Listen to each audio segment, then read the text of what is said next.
السلام عليكم ورحمة الله وبركاته. أهلا بكم حبايبي متابعين الكرام من مصر وجامعة الدول العربية. دمتم ودامت أيامكم بكل الخير والحب والسعادة. بعد بسم الله والصلاة والسلام على رسول الله صلى الله عليه وعلى من والاه. معكم أخوكم أحمد الكومي الأمل لتعليم صناعة المنظفات.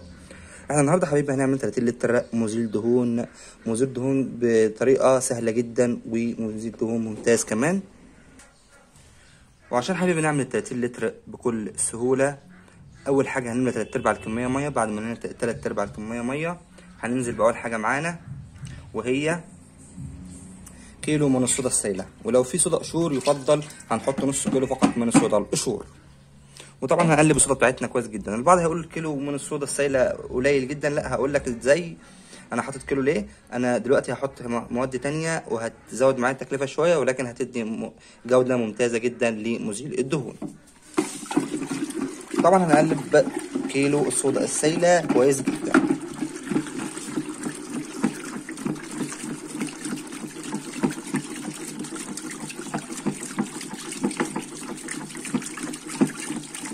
وبعد ما قلبت الصودا بتاعتي هنزل ب 400 جرام من البيتايل جلايكول. البيتايل جلايكول ممتاز جدا يا جماعه في ازاله الدهون، وهقلب 400 جرام من البيتايل جلايكول كويس جدا.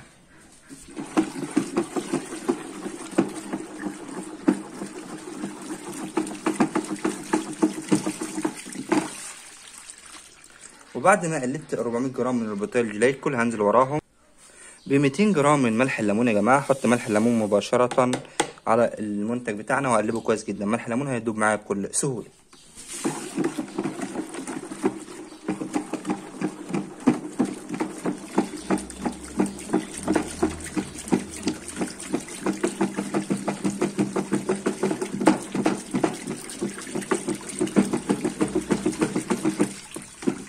وبعد ما دوبت كده معايا ملح الليمون دلوقتي، بعد كده حبيبي معايا بالظبط نص كيلو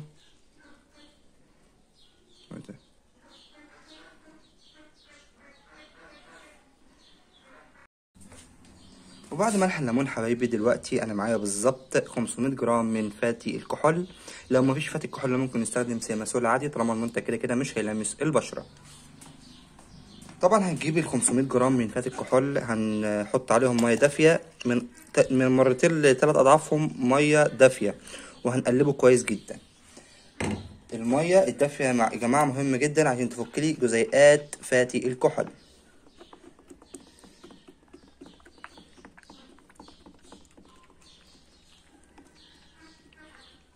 وهنقلبه كويس جدا ونسيبه حوالي دقيقه ولا حاجه يبرد. وبعد ما سيبنا فاتي الكحول يبرد كده هنحطه على المنتج مباشره ونقلبه كويس جدا.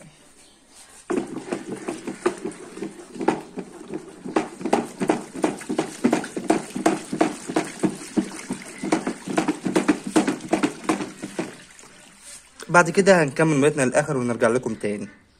كده حبيبي كده ما كملنا ميتنا للاخر وقلبناها كويس جدا، قلبنا المنتج كويس جدا.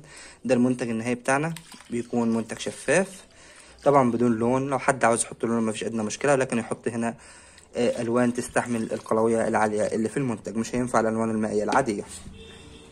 فخلاص كده يا جماعه المنتج بتاعنا خلص، ومنتج ان شاء الله باذن الله ممتاز جدا. طبعا لو عجبك الفيديو اعمل اعجاب بالفيديو واشترك بالقناه وفعل الجرس حتى يصلك كل ما هو جديد. من اخوك احمد الكومي.